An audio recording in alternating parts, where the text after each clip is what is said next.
Good evening and welcome to the March 5th meeting of the Des Moines City Planning and Zoning Commission. I will start by reading our rules and procedures.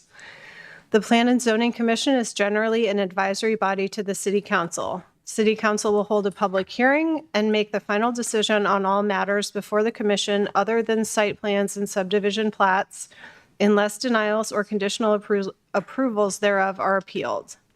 The applicant will be given 10 minutes to present the request. Proponents and then opponents from the public are then allowed to speak in that order, with each speaker allowed a maximum of 5 minutes. The applicant is then allowed 5 minutes for rebuttal. The hearing will then be closed and the commission will discuss and vote on the issue. All comments are to be germane to the item under consideration, and speakers are to maintain a courteous manner.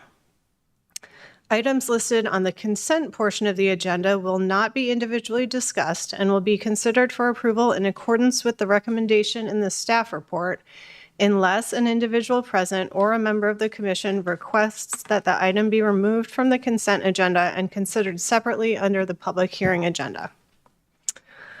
Before we get started with our typical business, we'd like to welcome Clayton Elwell and Dominic Anania. Welcome to the commission. I'm glad you're here. Let's start with, could we get a motion to approve the meeting minutes from our last meeting? Thank you, Todd. All in favor? Please raise your right hand.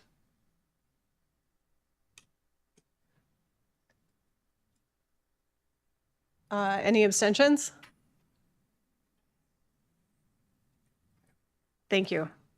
Motion passes. We will move into the consent public hearing items.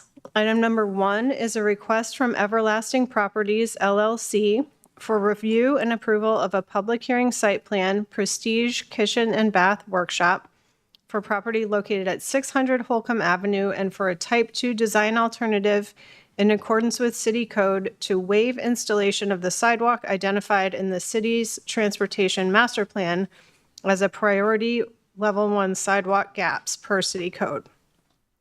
Would anyone in the audience tonight like this item pulled from the consent agenda and discussed under the public hearing? Anyone on the commission? Okay, item number 1 will stay on consent.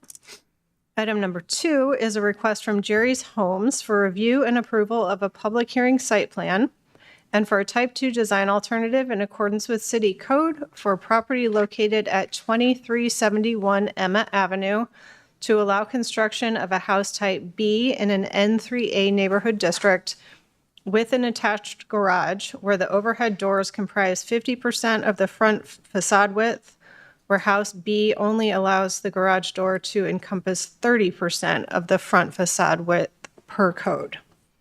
Would anyone in the audience tonight like this item pulled from the consent agenda and discussed in the public hearing?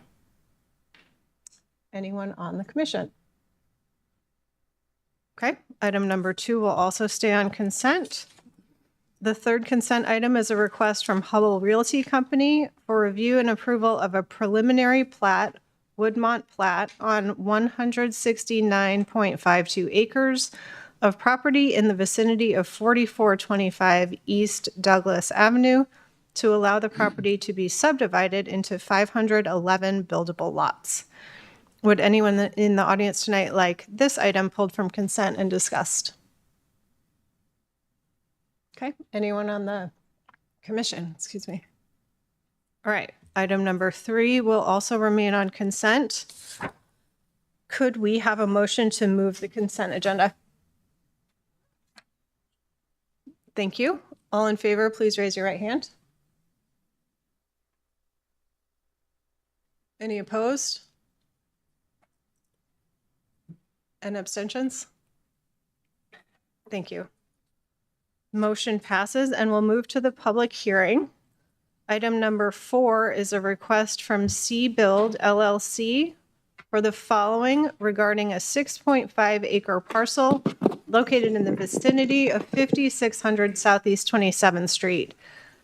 This is a determination as to whether the requested rezone is in conformance with Plan DSM, and a request to rezone the property from N2B Neighborhood District to N2B-2 Neighborhood District to allow the construction of 16 two-household dwelling units and a standalone one-household dwelling unit.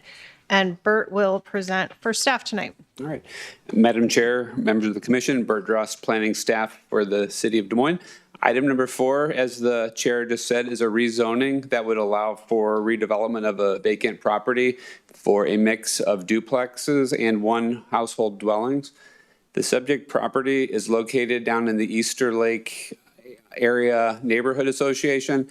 It is in a piece of property that's longly been undeveloped. It's just to the north of an assisted living center and just to the south of a primarily single-family residential neighborhood. So the development would allow for the extension of Southeast 27th Street to finally go through. So the like the chair said, the application was to construct 16 duplexes and one single family dwelling for a total of 33 dwelling units. Our recommendation has reduced that a little bit, and the applicant has agreed to that. So I'll get to that shortly. But here's the initial application, or the initial request shows a T development with 2 duplexes and one single family dwelling being located to the west of Southeast 27th Street, and then the 14 duplexes here on this east-west street. And as shown on this large-scale development plan, it shows that this east-west street would be able to extend easterly when the property to the east develops. So this is showing that this development would fit into the street network of the surrounding area. Again, here just another closer look at what they initially proposed. And then as we'll get to it, our staff recommendation was for these dwellings to the west of Southeast 27th Street to be single family, and they did comply. So this drawing here shows what would happen if the staff recommendation was adopted. These are the floor plans that they have submitted for the duplex structures. And then these are some character elevations. And then this is just another aerial photo that they provided. And then this is looking from north, from the south. And then this is looking south from the north side. It's just taken from Google Street View.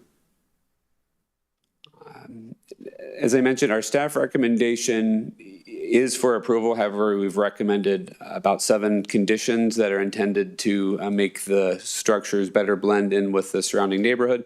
I'll just go through those. 1, we said that any lot west of this extension of Southeast 27th Street shall be developed with detached single-family houses or be an outlot.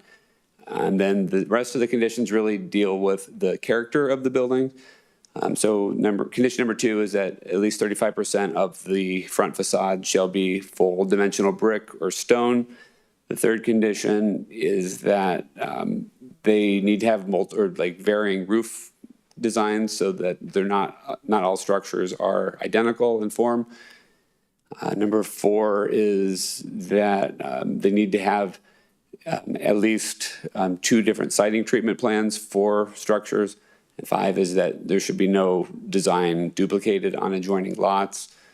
Then 6, we would like to have a front porch on each dwelling unit. And then 7, the siding materials shall comply with the standards outlined in Chapter 135. This is the neighborhood meeting summary. I believe they had about 25 people attend. I'll let the applicant go more into depth on that. We did get a few cards in opposition. I'll let you read through these, but the opposition is greater than 20%. So in order for this to pass at City Council, it will need a supermajority vote.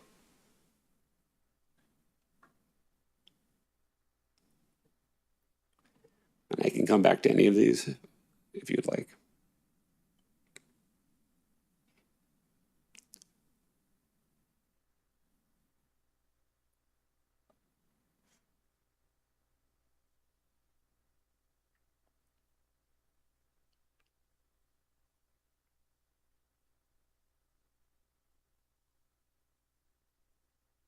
And then here's the consent map. As you'll see, we have 28% of the land within 200 feet is in opposition, so it will need the supermajority vote at council. Did you guys have any questions for me? Can you go back to the map of opposition? Sorry. No, Sorry. sorry. So you're saying that's going, even though there's been no say from the majority of the neighbors, it's actually on land area is what the calculation is? Correct. It's based on the land area, not excluding right-of-way within 200 feet of the subject property. We notified 250 feet, which is why there are 2 red lines. The outline, the furthest one out is the 250-foot notification area, and then the closer one is the 200-foot boundary that we use for calculating percent opposition or support, I guess. Gotcha. So we really only, so there's opposition from 5 out of what looks like 40 here, but it I believe is 6 cards, yeah. Yeah. All right. Any other questions for Bert? I have one. I've got one. Bert, what responsibilities will the city of Des Moines have for the infrastructure? The applicant would be required to construct the eventual streets and sidewalks. Since it'd be public, it'd likely be dedicated to the city once constructed. I should have mentioned on the plan, they do have a stormwater detention basin at the northwest corner of the development, is within an outlot. So if you see where the cursor is, that would be where their stormwater detention would occur. With the utilities expansion, would communication utilities also be included in that now, hopefully? I would have to let the developer answer that. Okay. don't But think we're not requiring, so we're requiring the road be extended and water and sewer, I assume, if necessary, but we're not requiring utilities or communication utilities yet. I don't believe we have a requirement for like the fiber or anything. Okay, so we haven't added that even though we could. I suppose you could make that a condition. I don't know if there's fiber network adjoining this that would even make it possible at this time, but they could construct it so when it is available, it could be extended. Okay. Could you explain the staff rationale around changing those, the ones on the The one on west? the east side? Yeah. So originally they were having one single family house there and then 2 duplexes. We just felt that since, I don't know if you saw in the aerial, there is one house to the south and then actually a single family house to the west. And so we just felt that, Southeast 27th Street is just having single family there would be a continuation of what's to the north and to the south. Bert, since this is just a rezoning with the preliminary plat, is there potential for that stormwater location to change? That's correct. That's rezoning, unless the commission would somehow tie the rezoning to this plan. I think there would be an opportunity to relocate it if during the design phase they discover, oh, it would work better at a different location. Question on the density with the revised unit total. Do you know what the net density I is? don't remember how that changed. I don't know if she had to leave. She would probably know that, but it did reduce the density slightly. It wasn't a whole lot, but it was really only losing 2 lots out of 33, But it still or requires, two units out of 33. it still requires the rezoning. It requires yeah, I should have mentioned the rezoning just adds a -2, which allows for 2 dwelling unit buildings. So the land use plan, which dictates density, that doesn't need to be amended for this. It's Sorry, one more follow-up. The staff report talks about the current district allows for single and 2 household residential houses? Is that correct? that might have been a typo. District or land use designation. The future land use designation would allow for, that's why it doesn't need to be amended. That might be, not, Yeah, so the right now it's zoned N2B neighborhood. That district only allows 1 unit per building. unless you add the dash. Yeah, so then the rezoning would add the -2, which allows for the 2 units per structure. As a follow up to that conversation, under the new state law for allowances of ADU on any single family lot, this could come back in a different way where you don't call it a duplex, but it could be an ADU and it will have to be approved. You're saying if this was purely all 1 household lots? If it Correct. didn't rezone? With an you're correct. ADU. They could add an ADU, but there is size requirements on the second unit. And the ADU could be at the basement, it could be a separate dwelling, it could be attached. So Correct. Yeah, so they have a potential avenue to do this by right. they could have the total number of units by right, but they couldn't have them all the same size. Thank you. Any other questions? Okay, thank you. Is the applicant present? Please come forward. State your name and address for our records, and then there should be, is there a sign-in sheet There is. near you? You can sign in when you're done or now. And you have up to 10 minutes. Thank you.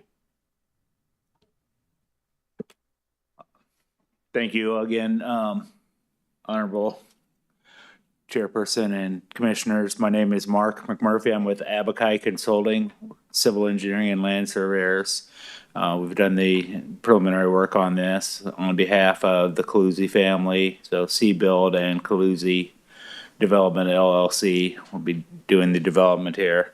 Applicant itself was C-Build, but so I believe we've got a very nice project, especially with the changes on the west side of the road where we've put in the single families adjacent to the 2 larger portions of the objections. If we're trying to get to that slide, but so lots 1, 2, and 3 there are single family, and then we had an objection to the west and an objection to the south. So both of those then would be adjacent to single family, and I would presume it would at least alleviate some of their concern. But I can't speak on their behalf, of course. But so seven duplexes along East-South Lawn Drive. We do have the north side. We have pushed it. We pushed the street, and the north side has deeper lots, so that we have the abundance on the north to try to provide as much room as we possibly can between the single-family neighbors to the north. The density calculation, I just came up with 2.6 units per acre. So, but I think the Addison Place is the assisted living facility just to the south and adjacent to this. So we believe that it's a good transition from that multifamily use to the single family to have the duplexes in between. The property really fits this development very well, we believe, and we've basically complied with all the staff requests, and we will comply with the 7 conditions that they have listed for you. So, we did have a neighborhood meeting. We got a lot of complaints that, quite frankly, I hear a lot of every time we do a rezoning. Traffic's going to be terrible. Parking's not going to be enough, and we're going to chop down trees. And somebody told them that property would be never be developed, and they were counting on that. Those are all very standard objections, and I can't say that I don't have apathy for that, but we do have a client that is invested in this property and wants to create home opportunities for people in Des Moines. So we would appreciate your support and approval on this. Any questions for the applicant?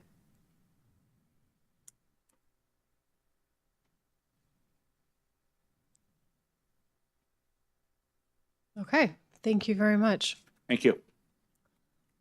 Is there anyone in the audience tonight who would like to speak in favor of this item? Anyone neutral? Those who are opposed, please come forward. I assume there are multiple. One at a time. State your name and address, and you have up to 5 minutes.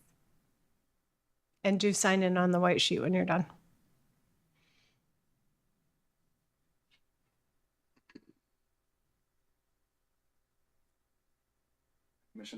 Commission, thanks for taking our questions tonight. I'll try to be brief. I'll be mostly reading from my phone, if that's all right. So just a few high-level points on, I've talked to a lot of people around the neighborhood. I'm Scott Colby. I live just north of it, just adjacent on, I think, the middle, maybe the Colby Red House right there. So it's going to be right adjacent to me. The number one thing is the staff already acknowledged the problem with this in changing the condition for the west side to be only the single family. We think that's kind of the case with this, the problem with the whole thing, that this shouldn't be rezoned to be multifamily, just because it kind of changes the character and the density of the whole neighborhood. So we appreciate them meeting the condition for that west side, but I think that should be extended through the whole thing.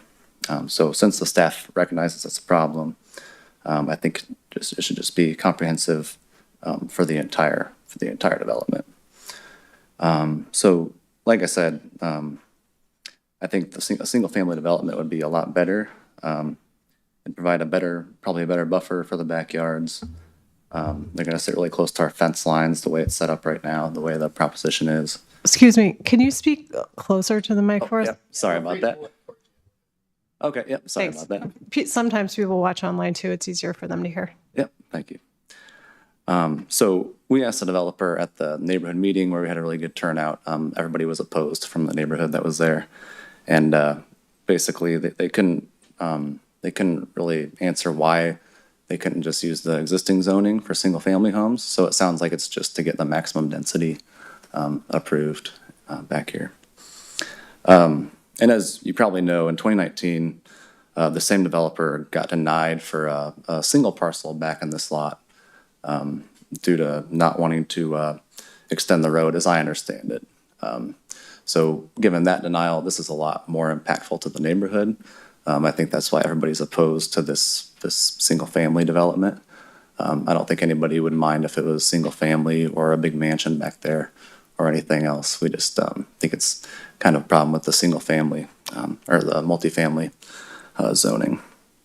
The other thing, the parking, since it's just going to be single garages with these pretty big units, everybody had a concern about the parking and where are people going to park. These are pretty expensive units, so that's probably going to be a problem with just single garages and wouldn't really fit with the existing neighborhood. And then just the last thing, tree mitigation. I think there's some ordinances around that, so we just want to make sure that's either way, no matter what happens, just want to make sure that's followed with that tree line right on the north line there. Like I said, about 20 of us, a little over 20 neighborhood members showed up to the neighborhood meeting. Not quite as many are here tonight, but we're just specifically against this density directly adjacent to our established single-family neighborhood. So if the commission approves it, we ask that meaningful conditions be attached that go beyond what staff has recommended already to protect the existing neighborhood.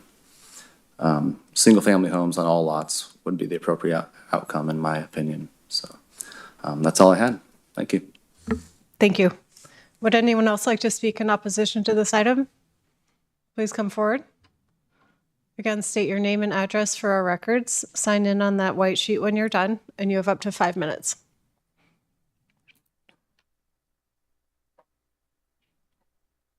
Hello, my name is Clarence Fisher. I live in the neighborhood north of the development, and I would agree with the gentleman that was just speaking about the single-family homes.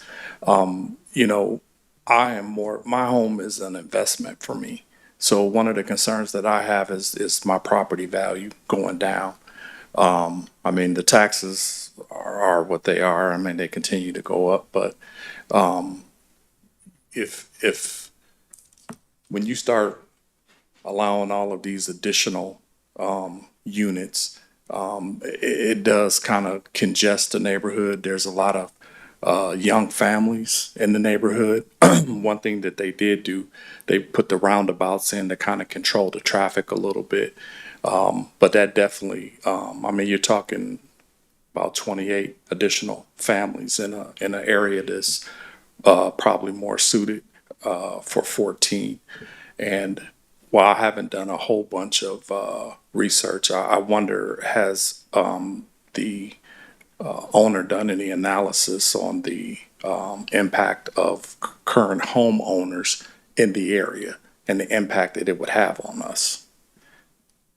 And that's kind of my biggest concern. I mean, I'm all for advancement and, you know, making opportunity, developing property. And I guess if you were to approve it, what would be the benefit of connecting the road? Because that dead end there, there is no outlet right there. If you connect that road, which would connect these units to our neighborhood, I think it would have less impact if you didn't connect that road.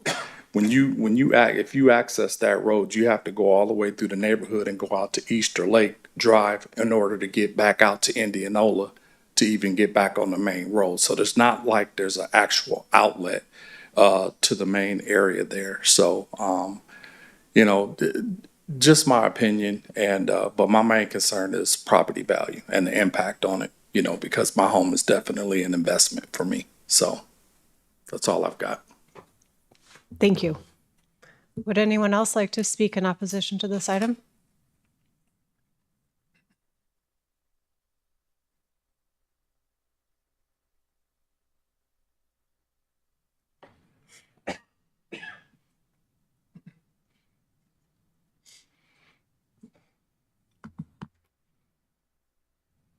Please also state your name and address, and you have up to 5 minutes.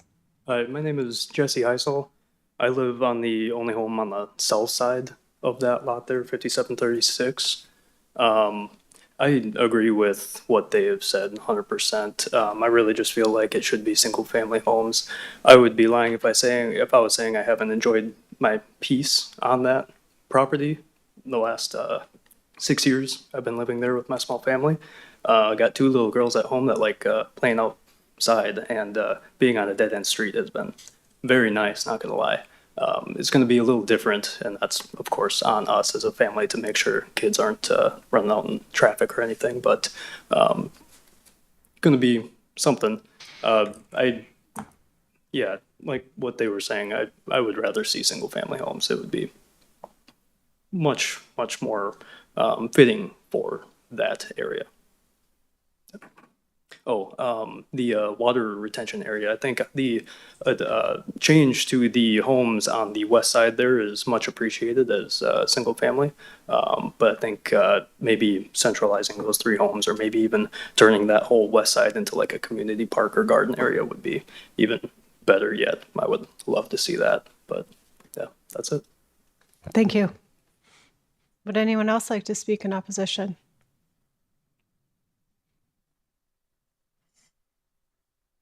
Okay. Applicant, you do have up to 5 minutes for a rebuttal if you'd like to address any of the concerns that you heard.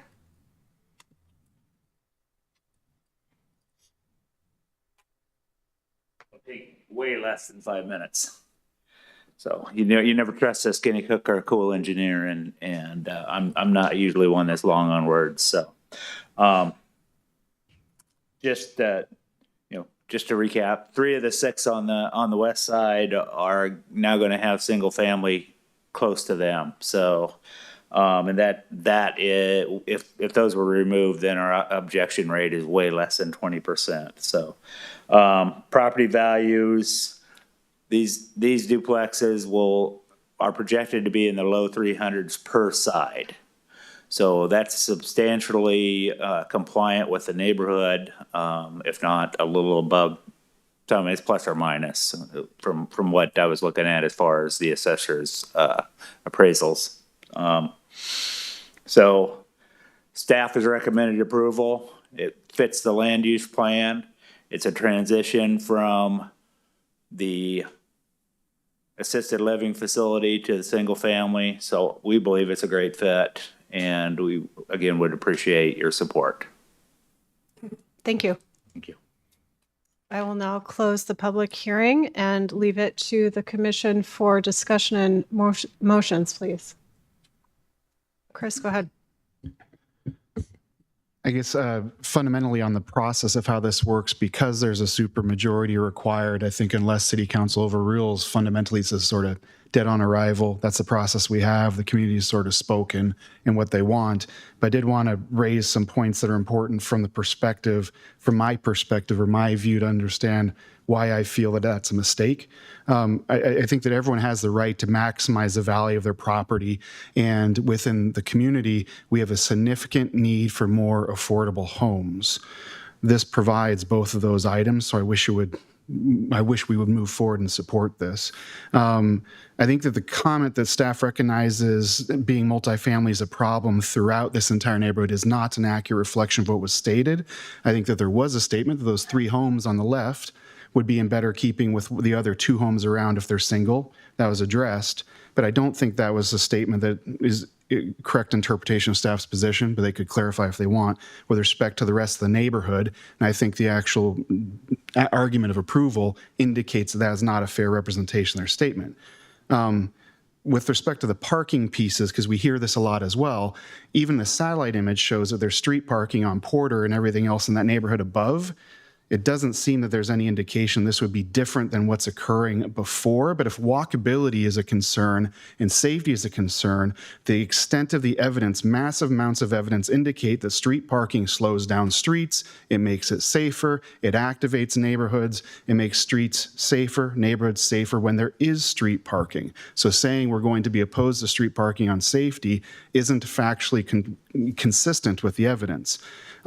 Evidence also demonstrates that property values, when these types of neighborhoods are next to these neighborhoods, actually increases property value.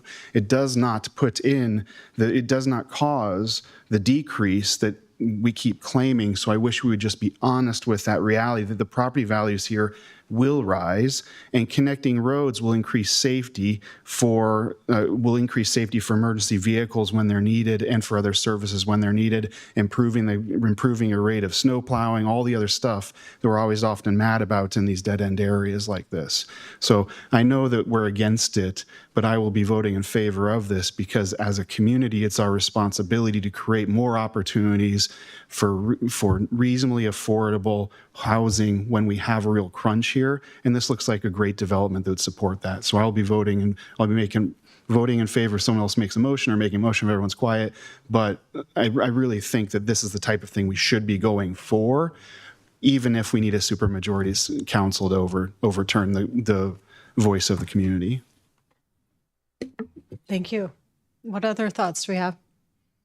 I'd just like to add, I'm also in favor of the staff recommendation with the modification. And to add on to what Chris shared, I think it's important to also recognize a really well-established best practice for transitioning land uses is on the rear yard. And I appreciate the additional effort by the applicant to do a larger buffer to make that even a more thoughtful transition. And again, that transition to the senior living, it's a very well-established practice from an urban planning perspective.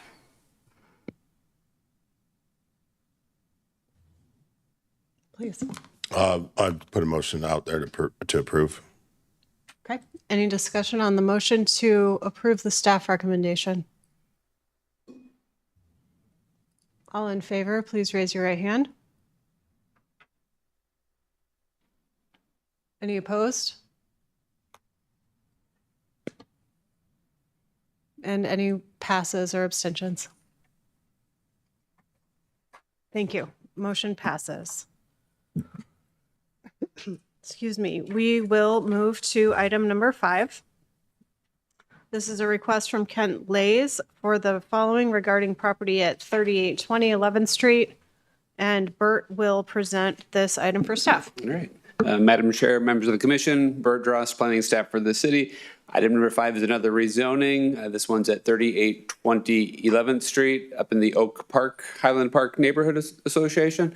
The request is to rezone it from an N5, one household district, to a limited NX2 neighborhood mixed district. And the reason the limited is important here is because they proposed a limited, it's not needed or not necessary to amend the land use plan because what they're proposing complies with the density allowances in the low density residential classification on the future land use plan. The subject property is a single family, one household dwelling at the corner of 11th Street and Garden Avenue.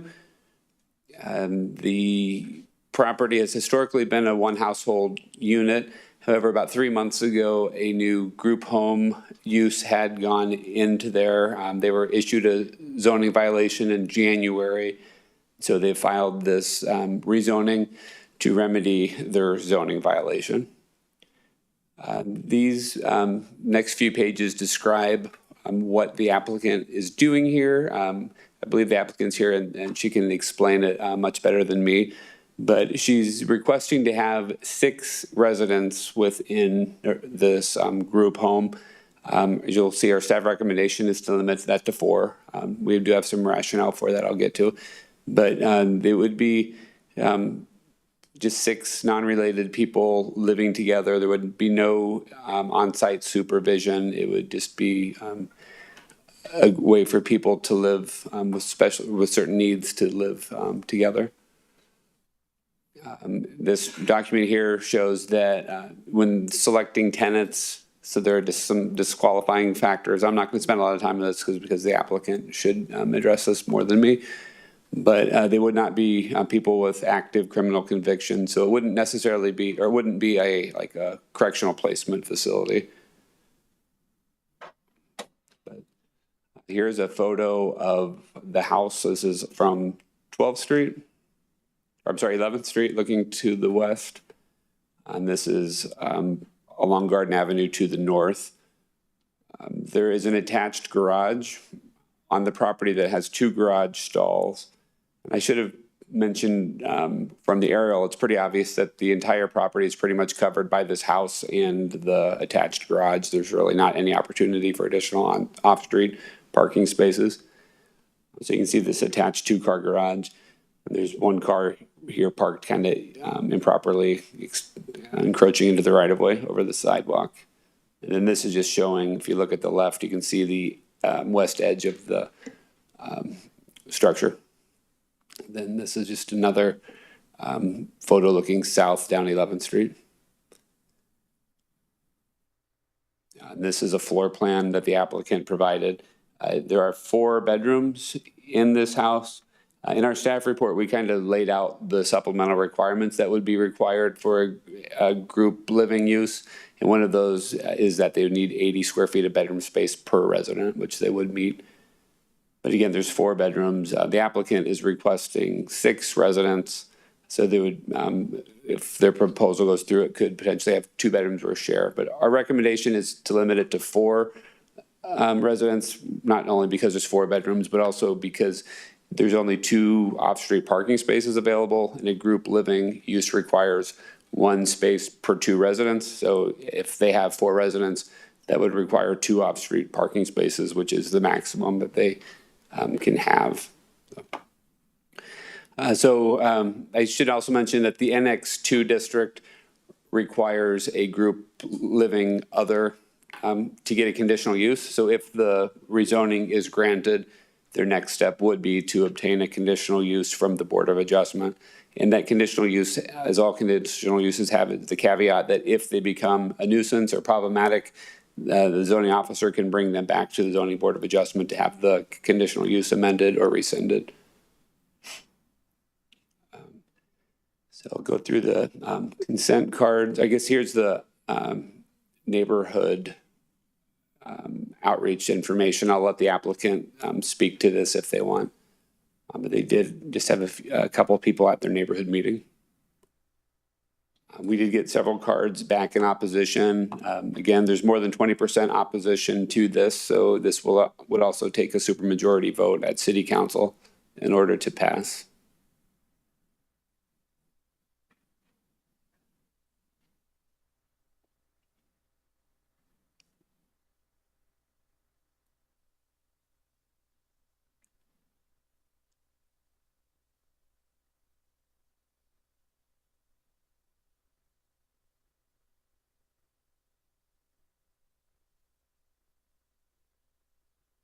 That card is in support here, but there was no address listed there.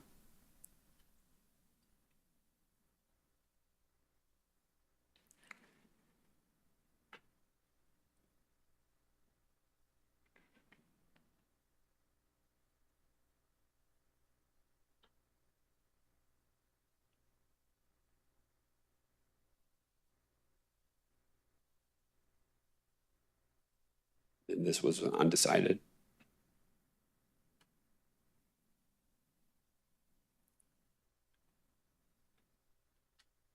And then here's the consent map.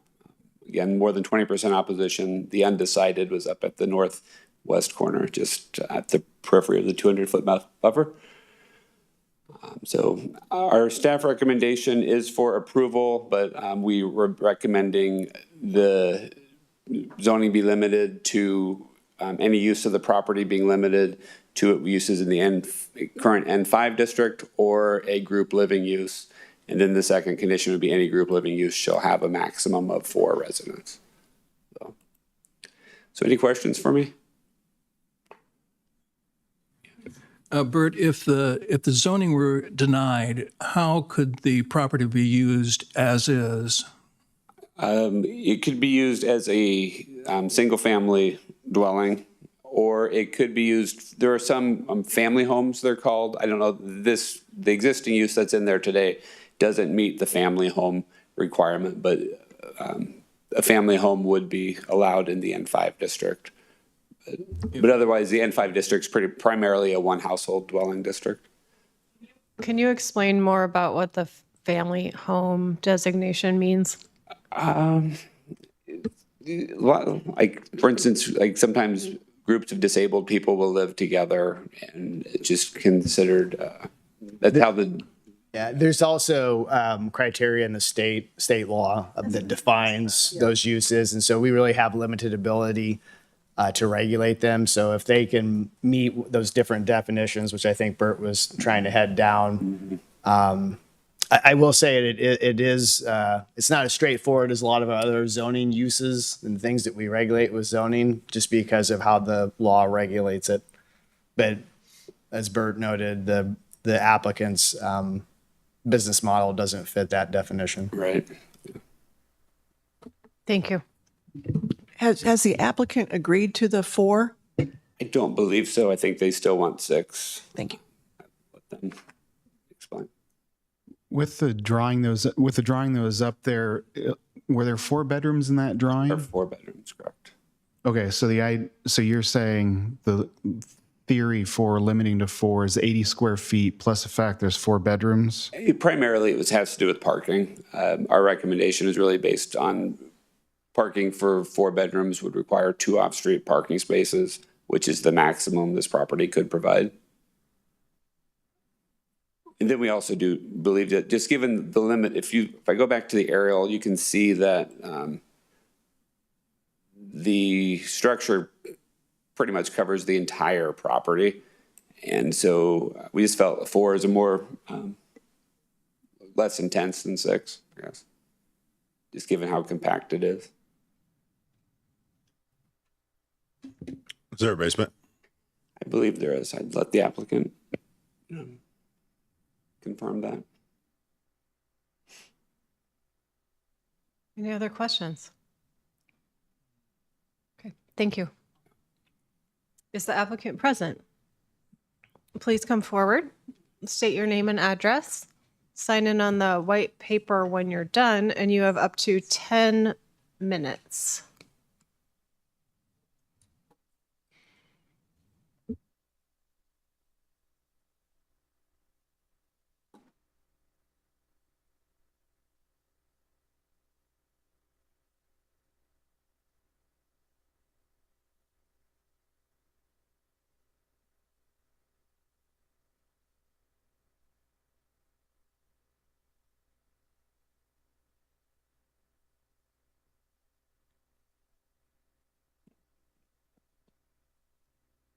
Good evening, council members. My name is Lisa Nikani, but I go by Lisa. I am the founder of Grace Hands Veteran Homes, operating as Grace Hands Homes. I'm here tonight regarding the property at 3820 11th Street, Des Moines, Iowa, 50313. To request approval for the rezoning from N5 Neighborhood District to Limited Annex to Neighborhood Mixed District, allowing the conversion of this existing one household home into a group living use for older adults and veterans. I can personally attest that in my 24 plus years in healthcare, as a healthcare provider, including experience in elderly care and hospice care, I have seen the challenges that unhoused adults face when trying to access essential services. Many older adults and veterans who have been displaced or are unhoused cannot receive home health care, hospice care, or even access Social Security or disability benefits if they do not have a permanent address. Grace Hands Homes provides a stable permanent address, allowing these residents to live safely in the community while accessing the services they need. This is not a halfway house or a healthcare facility. It's a shared home designed to provide long-term permanent residency for those who have nowhere else to turn.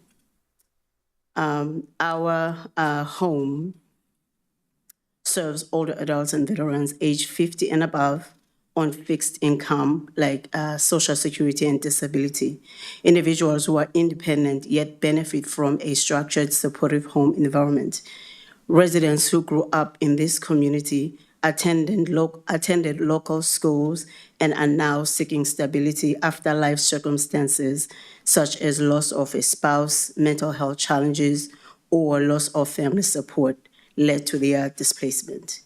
Each resident is screened to ensure they are a good fit for the home and the neighborhood. We do not accept residents who may disrupt the home or the community. This ensures a safe, stable environment for all residents and neighbors. Last night, we had a neighborhood meeting with the neighborhood and 2 neighbors attended. They shared their concerns, which included parking, property maintenance, and they also shared the history of the home. Most of our residents do not own cars and primarily use public transit or limited travel, so parking and traffic impact is minimal. We assure them that the house rules that we have created with Grayson's Homes oversight guarantee the home is well maintained. Neighbors expressed concern about prior turnover. I shared with neighbors that our residents seek permanent housing, and disruptive behaviors, parties, or excessive traffic will probably never occur. I also extended my phone number and made it clear that we can be on site within 20 to 25 minutes if any issues arise. The staff recommended approval for 4 residents, but their home is designed to safely accommodate 5 to 6 maximum. Limiting to 4 would make housing financially unstable for our residents on fixed incomes, potentially forcing them back into homelessness. With a lead resident and Grayson's Homes oversight, the home is fully capable of safely housing a minimum of 5, maximum of 6 residents while maintaining stability and safety for the neighborhood. We are committed to proactively addressing any issues that may arise. Residents share common spaces, dining room and bathroom, all with adequate square footage. The population is low impact, older adults, mostly without cars, who value stability, quiet, and community. Should challenges arise, we take immediate action to ensure the home and neighborhood remain safe, stable, and well-maintained. We are transparent with neighbors and their community and plan to be. And our goal is always to prevent issues before they occur. Approving this zoning will allow older adults and veterans in need to live safely in the community with dignity. This is a solution to a pressing housing issue in our city: stable housing for adults who cannot afford market rate options and cannot access services without a permanent address. This home will integrate fully into the neighborhood with minimal impact and oversight while providing a forever home for residents who have often experienced displacement and loss. We respectfully request the council's approval to rezone the property at 3820 11th Street, neighborhood mixed, and please allow 5 minimal to 6 residents to live safely and permanently. I will gladly take any questions. Thank you so much for your time. Thank you. Any questions for the applicant? So do you currently have other properties that you're doing this? We are in the process of trying to close on the next property, and through this process, we promise to absolutely follow, and we are so grateful for the city staff because they have been guiding us on to properly get everything on track so we're able to move forward legally without having issues. Okay, so this is your first project then? It is the first one that we have residents in. What is the average rent that you'll be charging these individuals? We've been trying to work with Polk County Community Services, but the minimum starts at $700 and it just goes up depending. And unfortunately, we were working closely with Polk County Mental Health and Disability, but that program got shut down. Is one of the government cut-off programs that got shut down. So right now we're working with other programs that may come across so we can assist with providing a place and financial assistance for the residents that we have. So all of them currently, they use their Social Security and disability to kind of cover the charge for them to maintain the home. So your disqualifying factors are unstable mental health conditions, yet? We do allow depression level 1 and 2, and that is only people with depression that mostly when you have depression, it's either you just don't feel like doing anything for maybe a day or 2. But the only limit that we do accept is depression 1 and 2. If someone needs more services or is more than what we provide or cannot function in an independent living space, then we kind of decline those referrals. But we are able to refer them to a better service that can serve them. But we are strictly on our disqualification factors because we don't want to bite more than we can chew. And if we are not equipped for a case, then we decline it. Okay, thank you. I think Carolyn already asked the first part of the question. So this is your first project? You hadn't done any in the past before this? In the past, we did have a house, but that one got shut down. And through that process of that house getting shut down is when we did find out that there is a way out to do things the proper way. The first house that we had on 9th Street, when we received the notice from the city, we were not aware that there is a way to get things into order. So that's when we started this process to try and get things in order. That way we can continue to provide homes for those that do qualify to come into our homes. Okay, yeah. So I think what I was kind of getting at was, so you didn't know you were in zoning violation when you originally started the project? No, or did you know you were not allowed to have 6 unrelated people in there when you took this project on? Yes, sir.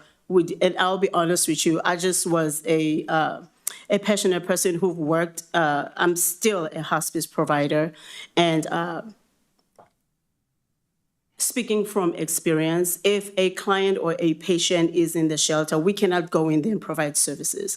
If you're unhoused and you don't have a stable home, you can't even get home health care to come assist you.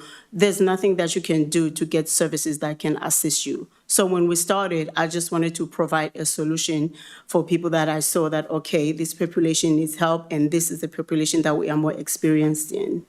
But we are working hard to try and get things on track and work closely with the staff here moving forward to make sure that we do everything according to how it's supposed to get done. Okay, maybe one last question. Is this a for-profit or non-profit business? It's a for-profit. I have a question. Yes, sir. How do you plan to house 5 to 6 individuals when there's only 4 bedrooms? The rooms are pretty a big size, especially the one in the back. One room is single, and the one in the back is big enough to have at least 2 residents. So at least 5 is what we're asking for. And then that could be comfortable for anyone. And in the neighborhood meeting, I did share with the neighbors that they're absolutely welcome to come and look, but we'll just need a notice in advance, just for respect of the people that are in the home, because we want to be as transparent as possible. We definitely don't want to cause issues in the neighborhood, but our transparency and building that relationship with the neighbors is absolutely priority number 1 to us. And then my other question is, it seems like the organization does not own this property. No, sir. We partner with owners that are willing to give their homes to us. And this was the best location that you can find for this specific group? Most owners, sir, don't want to even open their homes to these kind of group settings. So that has been most of the challenge. But through this process that we're grateful for, we're looking into getting our own homes that we can own in the appropriate zoning areas moving forward. But the main challenge has been owners kind of hesitant with allowing us to go ahead and use their homes. So this owner has been gracious to trust us and say, okay, he saw that, okay, you guys want to help people, why not? And then we are absolutely responsible for anything that happens in the home. So our main focus, we just want to do things the correct way so we can continue to do what we have to do. And we take full responsibility about how we started things. We're moving on passion without understanding, you have to obey the rules of the land. And we are doing everything to correct that and moving forward. That way we know, okay, this is the process we're supposed to go before we even move forward now. So when you say that if you don't get 5 to 6 people allowed because of financial restrictions, are you referring to the rent that's being charged or the profit margin? The rent that's being charged. Okay. Yes. Thank you. And I can privately share how much residents pay for with member council members if needed to, just so you can see it for yourself that really, it's really not for profit at all. Just for your awareness, we're a commission recommending to the city council. Okay. So they will ultimately have to make the decision. Okay, thank you. We're just recommending body. Thank you so much. May I ask a question, please? Absolutely. Could you show your letterhead again on the screen for me, please? Or Bert, could you do that? Yeah, that's it. Look, I'm impressed by the kinds of residents and their challenges that you address here. Yes, sir. Many kinds of health, mental and physical health, and other challenges, substance abuse. I noticed that you've talked about a resident in the building. Mm-hmm. Is that true that is part of the plan? I'm sorry. Well, my question is this. Person, you mean? Pardon me? Do you mean a staff person? Yeah, I'm asking the question because I'm wondering if there's an administrator to a resident that will be helping administer the property. Because, let me finish, because, you have a number of different kinds of issues, each of which can be unique. Mm-hmm. And, it's difficult working with one person that has a challenge. And I think with 3 or 4 or 5 or 6, there would be many additional challenges. So my question is, are you planning for someone of the resident nature that would help manage the property, to address problems, to help people interact with one another, to help individual people? Because just having them live in the house without some kind of professional guidance seems to me to be a little bit of a real challenge. Okay, just to clarify, the house lead does not provide care. One of the residents, Iowa Home Care, comes to provide cares. She has a nurse that comes to see her. She can function independently, but she just struggles with personal cares. So we do have community advocates that do come to the home. And most of the clients that come to us are referred to us from Mercy Hospital or Broadlands. So they come with a care team that comes to see them, even if it's once a month. So the house lead is just a resident that just makes sure house rules are not being broken. And specifically in this home, we have 4 ladies. One is a veteran widow, and after her husband passed away, she just could not stabilize after that, so she came to us. So although those are our disqualification factors, but we're able to kind of get outside assistance for residents that might need that assistance. So yes, to answer, I hope that kind of answers your question. We do have outside resources that come and assist, like our home care comes and Polk County community advocates also do come for those clients that do need extra assistance. But the ladies that are in this specific house, one just needs assistance with her personal cares, which Iowa Home Care comes and provides that. And the other ones gets a community advocate that comes to see her and take it to the community once a month. Any other questions for the applicant? Oh, I just had a quick question. So your first project was on 9th Street? 9th Street, yes, ma'am. So what happens, what's going on with that project? That was the first home that we had, and the inspector came and we were shut down. But the letter that we received in the space of what to do to correct the issue, it only said leave the house. So it's only after me speaking and sharing my story, I did hear that. No, I actually went to speak with the inspector. And then he said, then you should have called me, and then I would have kind of guided you on how to fix the issue. So so the one on 9th Street, did they give you that house then? Is this another one where an individual gave you the house? Yes, the owner. The owner gave you the house? Yes, ma'am. You didn't acquire it. You didn't pay for it? No. No, we did. Oh, you actually owned it. Okay. No, we didn't own it. You rented it. I partnered with the owner, and they gave it to us and trusted us with it. You get rent. You pay them. Absolutely, yes. Okay. Okay. She's renting and then Yeah, and then he renting. rents. She double- Yeah. Any further questions? I got one couple questions. Kent's your landlord? Sorry, sir. Kent Lease is your landlord? He is. Yeah. He is. Was he the landlord at the other one too? No, sir. Okay. And do you have staff or is you just No. you?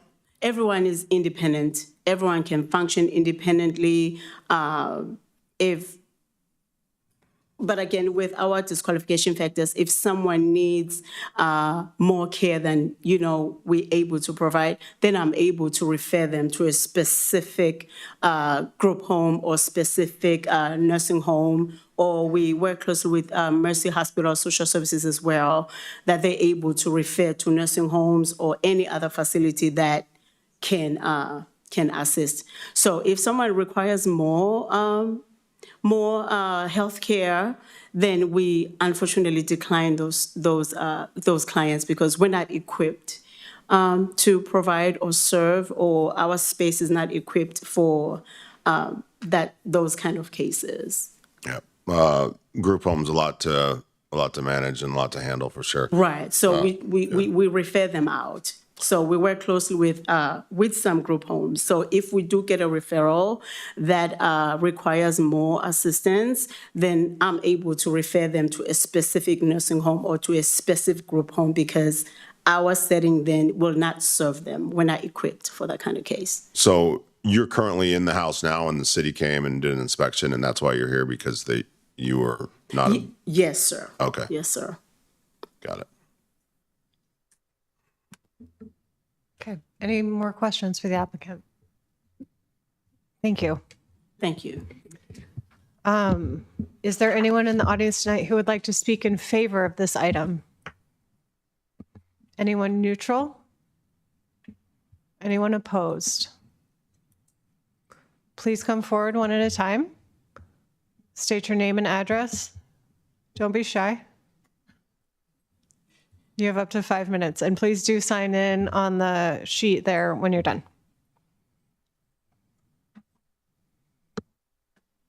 Thank you for this opportunity. I'm Brian Jones. I live at 1118 Garden. I'm 2 houses away. The first thing I want to say is if you could go back to the pictures and the floor plan, but the pictures of the garage,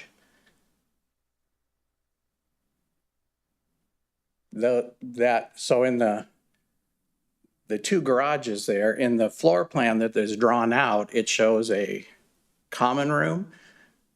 I don't know how big that is, but the garages still have garage stuff in them. So if there's something askew with that drawing. But I was at the meeting last night, the neighborhood meeting, and we were told that this corporation is renting to own the house, that it was never given, but they're renting to own it, so they will have it at the end. But the back bedroom is like a 3-season porch type thing that has big windows around it in the back. So I just don't see how 6 people could live in there comfortably. I'd been in the house when the original owners owned it, and I'd been in the house after they had left and another person was remodeling it or fixing it up. And I can't see that. And then parking, so how that car is parked now is how they park on that all the time. Usually the sidewalk's blocked. There's no drive. The space for the garages are just so small that a car cannot park in there. And there's been a lot of past issues with the house. And I know that the one card you got said that there's been several instances when there's been police there and ambulances there. So there has been things going on there. And it's just something that has been a problem in the neighborhood in the past. So I thank you for your time. Thank you. Would anyone else like to speak?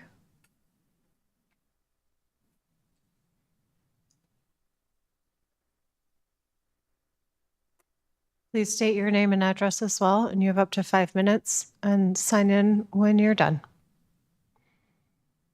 My name is Julie Traver, and I did notice I live right next door to that house. So I am the house that is directly to the west, and I'm not red. I should be red because I was a no on my card. I just think that this property is not the right place for this, no matter how noble the goal and the stated goals may be. It is a small property. There is no yard space. Putting 6 unrelated adults into a house that small, especially adults who come from a transient kind of potentially disturbed background, is just nothing but a recipe for turmoil. And this property, as Brian mentioned, has been a problem the whole time it's been a rental house. We've had just a revolving door of people in and out of this house. We've had police, we've had people trying to run other people down in the streets, we've had yelling, we've had garbage being left on my property, on the curb. It's been a mess. And so with this, it's like, oh boy, here we go again. This sounds great. It sounds really good. You know, who doesn't want to help homeless people? Who doesn't want to help people who are in difficulties? But in practice, I just don't see it working really well. And there have been police, ambulance on the street. Not huge disturbances, but still disturbances. It's a narrow street. When you get the fire truck and the ambulance and the cops on there, the whole street is blocked off. So it's not like you don't notice that it's happening, because it's pretty obvious something's going on down there. I can't see people who have troubled pasts sharing a bedroom. If you're going to put 6 adults in there and 2 of them are going to, obviously you're going to have double up. I just feel that if you have people with mental illness, with disabilities, with troubled pasts, they really need to be in a bigger house, and they need to be on a property that has more space for them to be able to get away from each other and have their own place to go. And my house is small. I have 2 adults living in my house, myself and my son, and, you know, we're related, but just the difference between living with your son and living with the spouse, huge difference, you know, because of just how you relate to that other person. And in my house, you know, if somebody couldn't go out in the backyard or out in the front yard, or, you know, and my house is probably just a little bit smaller than that house. So the amount of common space, I can't see it. I think it's going to be another transient situation with people coming and going. Even if the stated idea is to have these people have a forever home, it's a population that isn't really, I think, I'm getting all jumbled up here, but I just can't see it being a forever home for people who aren't related and for people who have these problems. The other concern that I have is that there's no licensed professional, and I know they say we don't give care, but there's no licensed professional to be the referee here. Saying there's a lead resident, okay, this is just one of the people who has had troubles in their lives and can't live by themselves, basically saying they're not following the rules. It's not going to be someone who can mediate problems or be good in an emergency. So I think that's about everything I have to say. Thank you. Thank you. Would anyone else like to speak in opposition? If so, please come forward.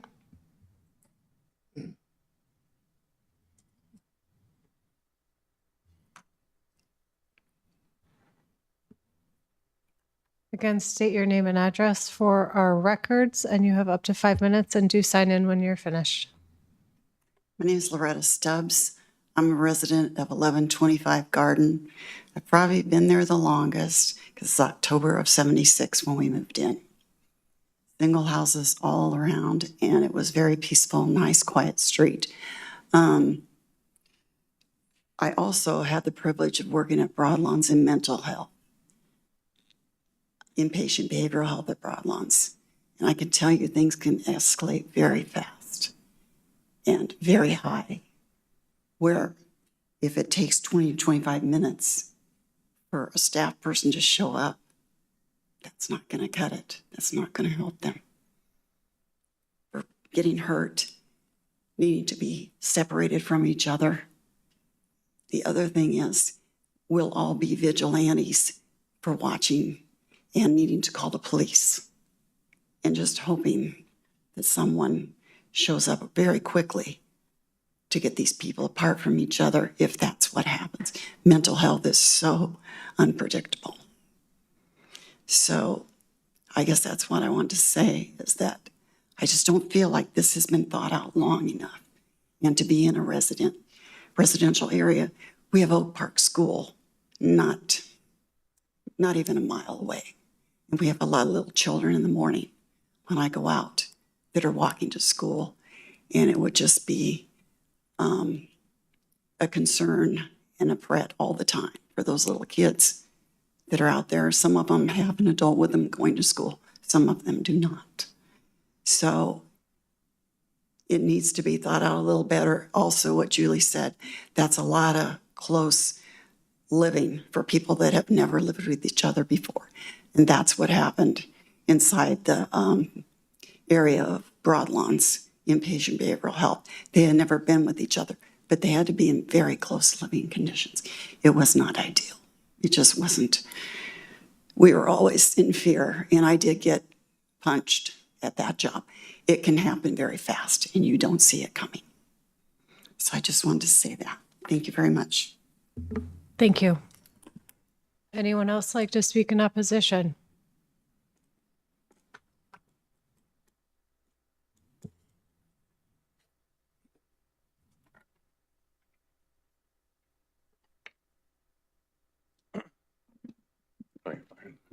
Good to see you. So my name's Aaron Scheinflew. I live at 1135 Garden Avenue. I've been in the neighborhood for about 20 years. My brother lives next door. My mom lives at 3822 10th Street. And my biggest concern is that it's just not the right fit for our neighborhood. It's a real quiet neighborhood. Like Loretta said, the elementary school's right there. There's a lot of kids, a lot of old people. And the house has always been an issue for our neighborhood. And I'm concerned this is just going to escalate that ×4 or more. Without somebody living there that could, basically monitor things. The response time of 20 minutes, I don't think is near long enough if something were to go south.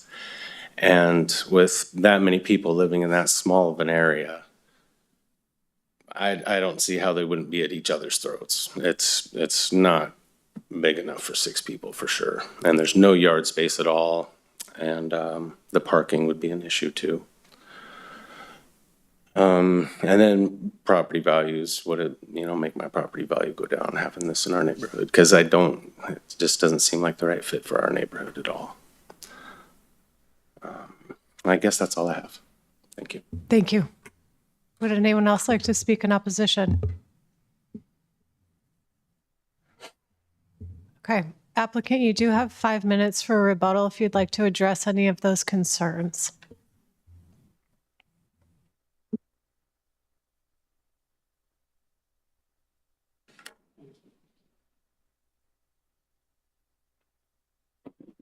Thank you so much. First, I want to say I absolutely respect and understand the neighbors' concerns. And I just want to absolutely clear the four ladies that are in the house,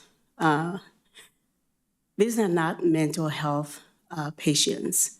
Again, with the mental health, we only accept clients that struggle with depression.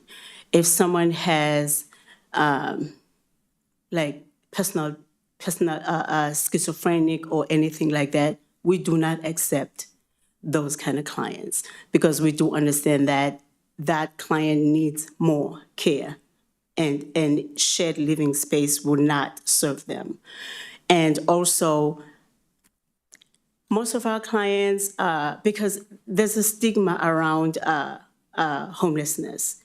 And what I've discovered is not everyone that's homeless has been on drugs or comes from a very background. Life happened. Most of our clients, like we've came across clients that maybe, personally, I have a youngest son who's just diagnosed with a delayed mental learning. And mom will take care of this client, and then when mom passes away, there's no one to take care of them. So most of our clients, like the veterans and the veteran spouses that we've had, when she was married, husband took care of everything and was in charge of everything. And after broken heart and divorce can alter somebody's life. And our clients don't have bad background. Something happened.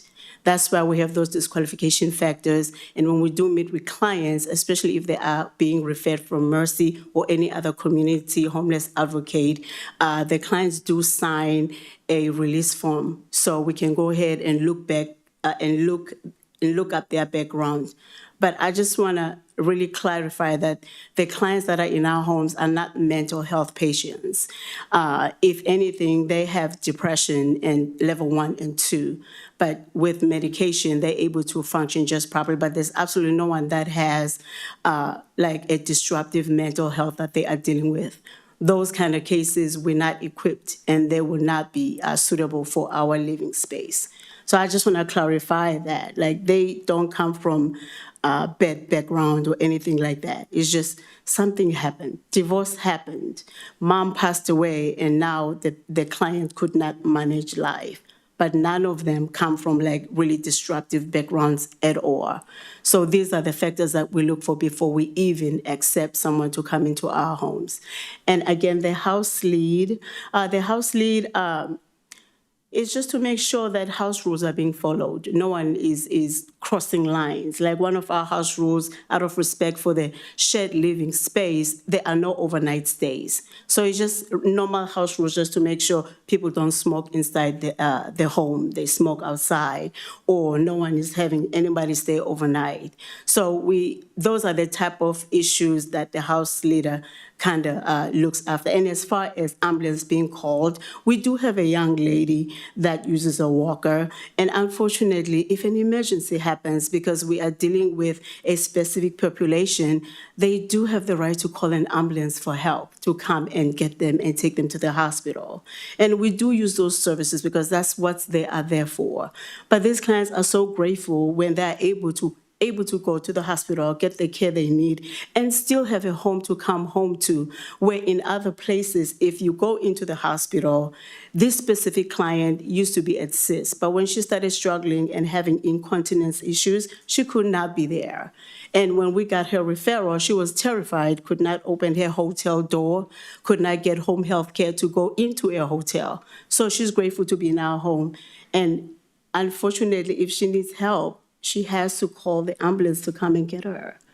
But it gives her rest to know that she has a home to come back to, that she won't lose a bed because she went to the hospital, or she'll get kicked out because she went to the hospital. Although I respect and absolutely understand the neighbor's concern, but I just want to be clear that these are not mental health patients. And with my history in healthcare, if someone needs more help, we do not accept them because we're not equipped for them. So I just want to be clear that these individuals don't have like a crazy background. It's just something happened. It's either divorce happened or spouse passed away, broken heart, divorce, And then they just got unhoused because they couldn't manage life after that dramatic change in their life. Now, we're not going to claim that things will always be perfect. That's impossible, and I'll be lying to you guys. But if anything that arise, again, my number, you can call my phone any time of the night, any day. Ma'am, your 5 minutes is up. If you'd Thank like you to so wrap up your much. thoughts. Thank Okay. you. Thank Thank you. you. I'll close the public hearing now and open it up to the commission for discussion and motions, please. I think I'm the only one here that's experienced the Grace Hands homes. So while I think it's of value and I appreciate what the neighbors are saying, I'm just going to throw this out here. I'm not going to support staff.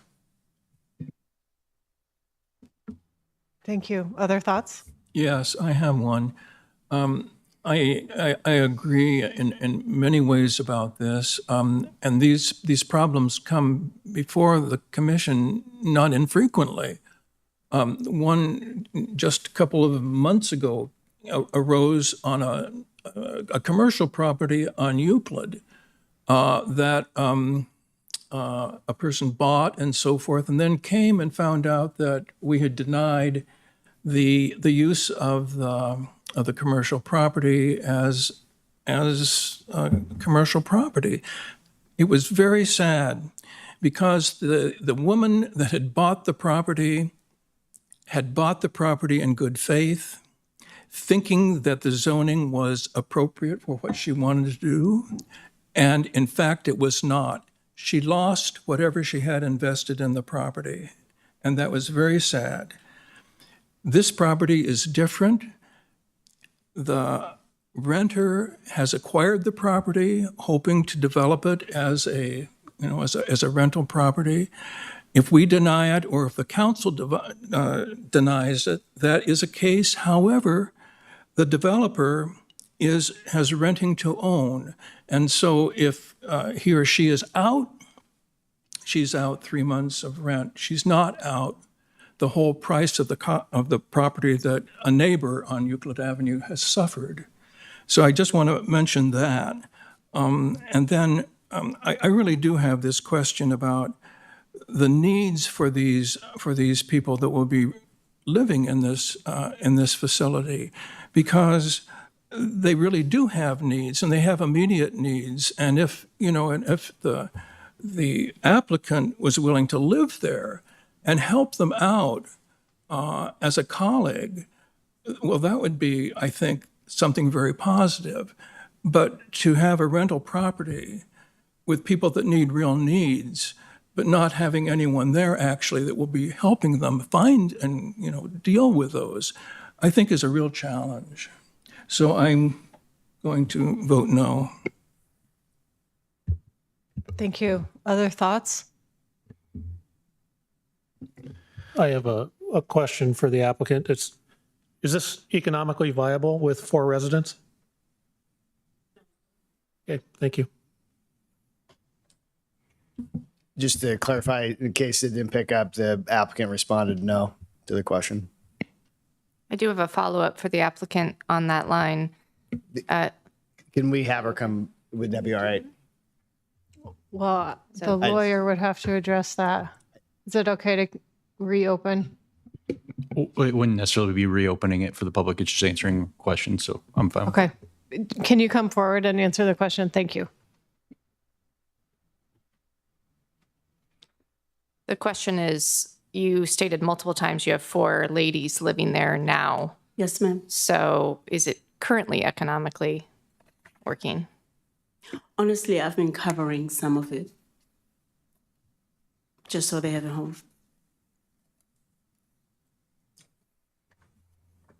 Okay. Any other questions for the applicant while she's here? Okay. Thank you. Appreciate it. Thank you, ma'am. I will, Christian. So we got 2 up here. I think my first take is I guess I do understand the mechanisms behind the NIMBYism. At the same time, I think it is important to identify that the evidence indicates, especially when we have restrictions that are like those in place, that these types of homes are a net benefit to the community. They're a net benefit to those who are needing these services. And I don't know the background of the operator, but if we're looking at this on the surface of should this type of use be something we should support, and should we be supporting it at a size where people have access to safe housing, that I think we really, really should be in favor of. I would personally be in favor of this being to 5, if 5 is what's necessary for this to cover. I understand we're a super majority over right here, because I think too often, we can't just tell individuals in our community that they need to go find a bigger space when they don't have the money to do it. If we can safely have these houses, and with the restrictions here, there doesn't seem to be an indication we do have the type of issues that are going to be causing anything that would be more expected outside of what you would see in any other domestic disturbance situation. I lived down the street I lived by a group home that had 5 people in it, and down two more doors down was where the police went all the time because they had domestic disturbances constantly with 2 people. So just saying that we have 5 individuals who have had bad backgrounds or had challenging backgrounds shouldn't be something, especially with this what sound like mischaracterizations of the risks of mental health, which is aggressively problematic for us. So I would support a motion for this to be approved with 5, but I do understand we're in a supermajority situation anyway. Chris, are you making that motion? We have someone else to speak. Okay. So. Please go ahead. First of all, if you have mental illness, that doesn't make you a criminal by any means. Second of all, these type of residents have a hard time finding homes for sure. And group homes are very necessary in our community. And if they're coming from the hospital and we want people to integrate into society and be healthy individuals, they need a home to have that transition, whether it's short-term or long-term. So that is the gap in America, frankly, that stops the revolving door of going back to the hospital all the time. So this is very much needed. I will say, though, that I do know the landlord, and I think that I could speak that he's familiar with group homes. I know that enough. And I know, I don't know anything about this project other than what I've been told tonight, but I think you need to negotiate your rent. And I think that I would support staff recommendation, not 5. But I know enough that people with mental illness or people struggling or whatever, 4 in a home is plenty. And I think you should be able to make that work. And I would assume you can negotiate to make that profitable for yourself and your business. And yeah, I don't want to take anything away from Lisa's dream of helping the community here. Maybe you don't have a good track record, but I'm willing to give you another shot. Thank you. Maybe I just have one comment, is that I do believe Lisa said at 4 she could not make the project work financially. So unless we were to approve 5 or 6, that 4 would not even work. So I don't think it would make sense to approve it at 4, as staff has recommended in this instance. Then we should let that go and deny it, and then let the next applicant try to make those changes. I would like to. Is that a motion, Rick? I would love to hear from the rest of my fellow commissioners. If someone does want me to make a motion, I will.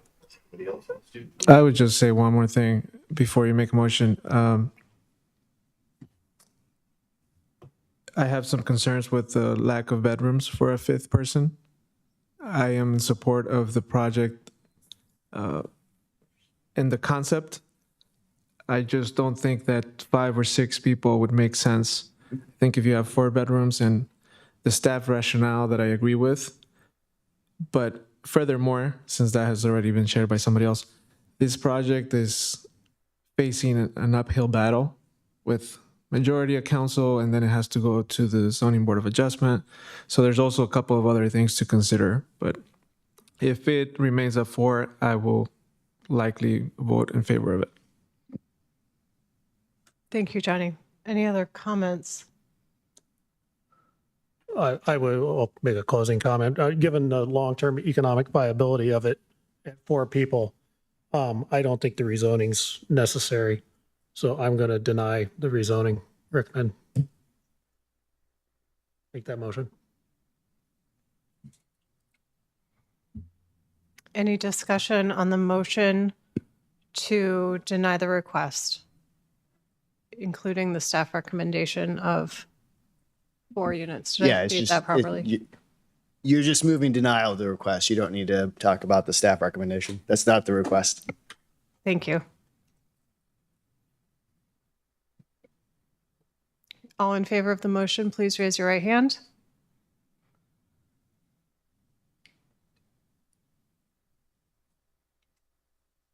Thank you.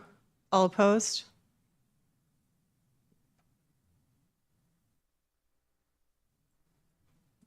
Thank you. And abstentions?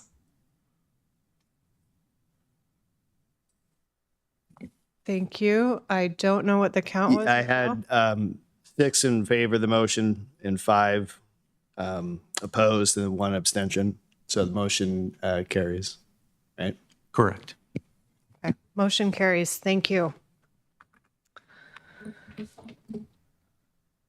That closes our meeting tonight. The only announcement or information that I've got is a reminder to the commissioners that this is our only meeting in March. We will reconvene here on April 2nd. Are there any other items, commissioners? No, I was just going to make sure we welcome the new commission members, but you did that at the beginning. So if you haven't already got to say hi to them, please do so. And appreciate everybody's time tonight. Thank you. Thank you.